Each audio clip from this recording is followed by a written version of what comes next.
Amém, pessoal. Vamos retornar ao nosso estudo, né? Vamos fazer a terceira parte, na continuação.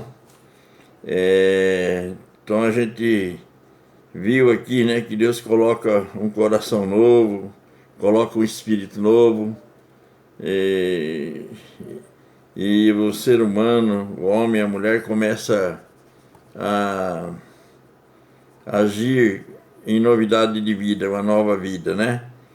Continuando aqui, como que você se torna filho de Deus, né? Como que você tem esse contato com Deus, assim, digamos assim, um contato íntimo, né? Em Tito 3,5, ele fala assim, não é pelas obras de justiça, não é, quer dizer, pelas obras que você faz. Devemos fazer as obras, porque somos cristãos, mas não para se tornar filho, não para ter a salvação, não pelas obras de justiça que houvéssemos feito, mas segundo a sua misericórdia. Se tornamos filhos através da misericórdia de Deus. O que é misericórdia?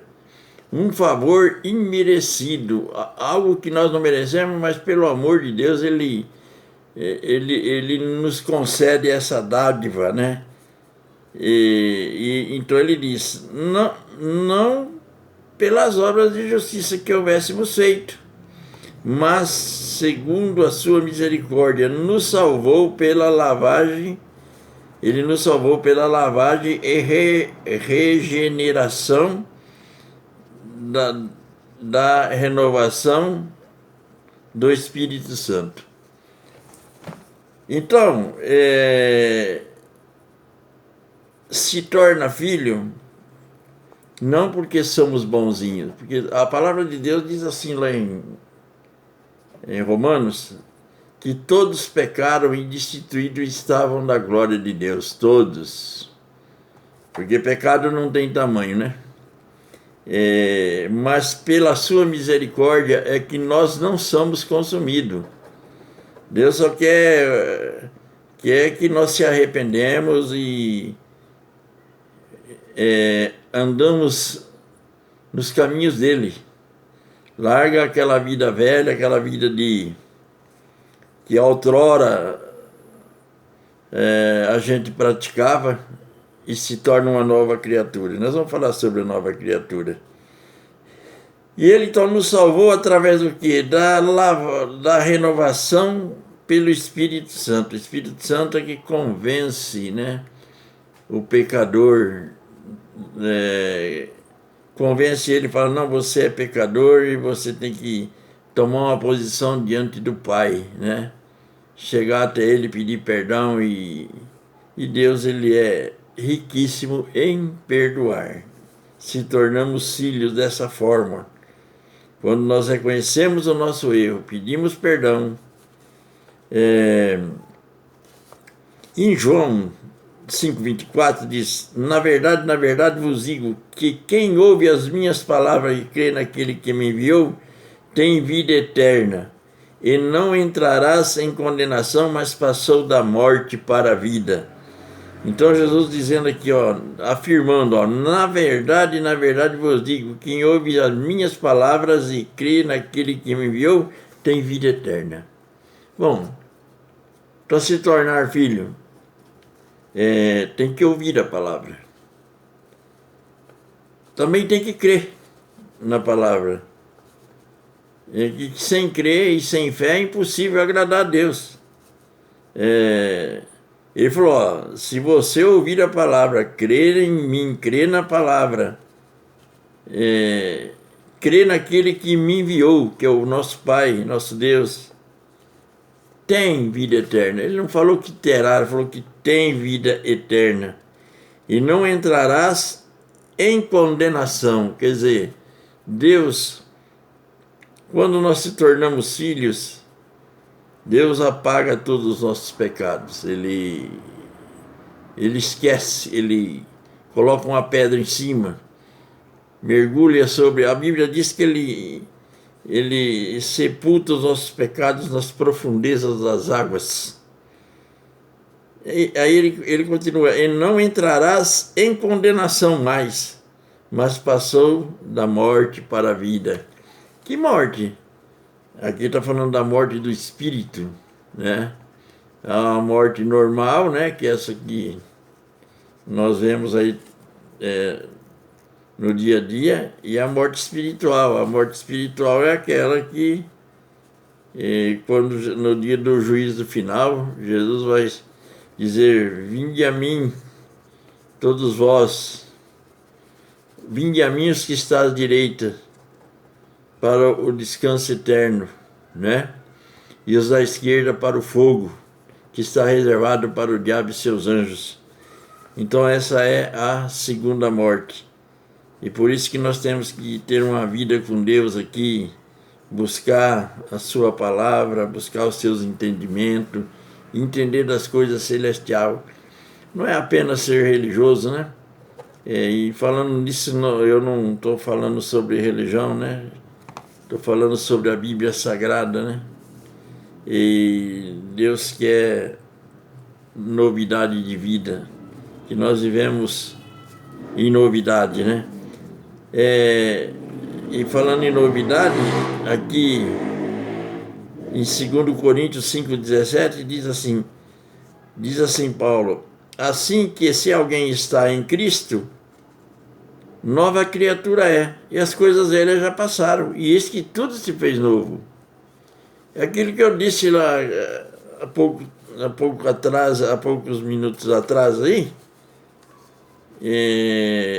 sobre uma nova vida. E Paulo está dizendo aqui, ó, se alguém está em Cristo, nova criatura é, e as coisas velhas já passaram. Deus, como eu disse, coloca uma pedra em tudo e esquece das nossas falhas e dos nossos erros. Mas nós temos que andar em novidade de vida, andar na presença de Deus. E aí ele fala: e eis que tudo se fez novo. Eis que tudo se fez novo. Diz assim aqui em Gálatas 6,15: porque em Cristo Jesus nem a circuncisão nem a incircuncisão tem virtude alguma, mas sim o ser uma nova criatura. Deus está preocupado daqui para frente, não o nosso passado. Porque ele diz assim: nem a circuncisão e nem a incircuncisão. O que é a circuncisão? Circuncisão era um ritual que os judeus tinham, que quando nascia o primeiro homem na família, eles faziam tipo de uma operação tipo fimose. Era uma marca que eles faziam, sentido assim, entregando aquela criança a Deus. Mas aí Jesus veio e falou: olha, nem a circuncisão nem a incircuncisão tem valor algum, né? Ele diz assim: mas sim ser uma nova criatura, ou seja, ter uma vida totalmente diferente, que haja mudança de vida para melhor, né? 1 Pedro 1,23 diz assim: sendo de novo gerado, não de semente corruptível, mas de incorruptível, pela palavra de Deus, viva, que permanece para sempre. Então, o novo nascimento é uma semente, a palavra, ela é uma palavra, ela é uma semente incorruptível. Ela não falha, ela nasce, ela germina, ela dá fruto, né? Sendo de novo gerado, não de semente corruptível, ou seja, não com coisas que perecem, né? Mas com coisas que permanecem para sempre. A palavra de Deus é uma semente incorruptível. Aí ele continua dizendo aqui, ó, em Efésios 5,26: para a santificar, purificando com a lavagem da água pela palavra. Já comentei sobre, né, a purificação, né, que a palavra ela é uma água que purifica, né, através da palavra é que vai havendo uma mudança, uma transformação de vida, vai limpando as coisas imundas, né, aquilo que a gente fazia que não agradava a Deus. A palavra ela vai limpando. Zacarias 6,4 diz assim: e respondeu-me dizendo: esta é a palavra do Senhor a Zorobabel, dizendo: não por força nem por violência, mas sim pelo meu espírito, assim diz o Senhor dos Exércitos. Então, a pessoa se torna filho de Deus, a pessoa se torna uma nova criatura, tem um novo nascimento. Não é através de chegar e falar, olha, você tem que ser, não. A palavra de Deus diz assim que não é nem por força nem por violência, mas sim pelo Espírito dele. E o Espírito Santo de Deus é que convence o pecador do pecado.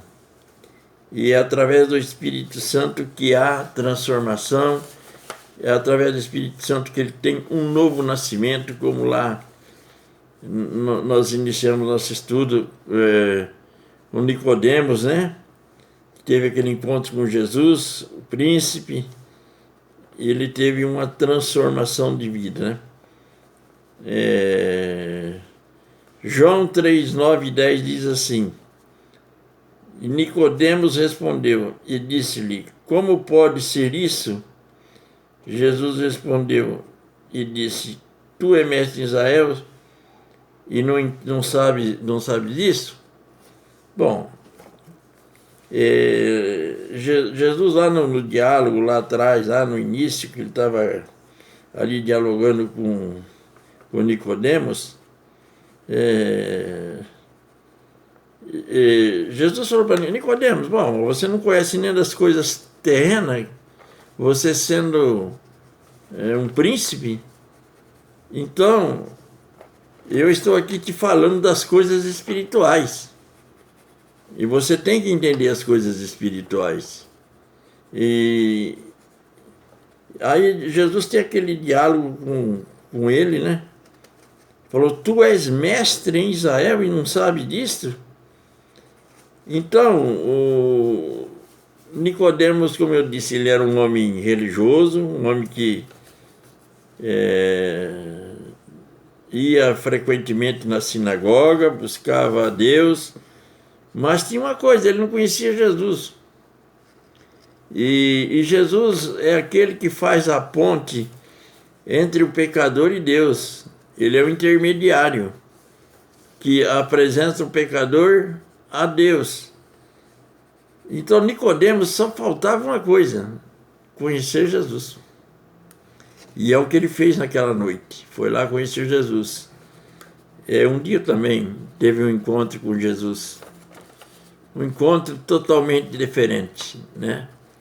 Não foi um encontro superficial, mas sim um encontro espiritual, e a minha vida mudou. 1 Coríntios diz: ora, o homem natural não compreende as coisas do Espírito de Deus, porque lhe parece loucura, mas não pode entendê-las, porque se discerne espiritualmente. Então as coisas de Deus só se discerne espiritualmente. Você começa a entender através do Espírito. E por isso temos que tornarmos os filhos de Deus, para que nós possamos entender profundamente as coisas de Deus. Mas, em 1 Coríntios 2,15, um versículo adiante, diz assim: mas o que é espiritual discerne bem tudo, e ele de ninguém é discernido. Então Deus nos dá sabedoria espiritual. E quando você se torna filho, você começa a buscar as coisas de Deus, Deus começa a te dar entendimento espiritual. E você começa a agir de forma diferente. Amém? Eu vou encerrar esse estudo por aqui. E que Deus abençoe a cada um de vocês. Obrigado pela atenção. Até o próximo estudo. Deus abençoe.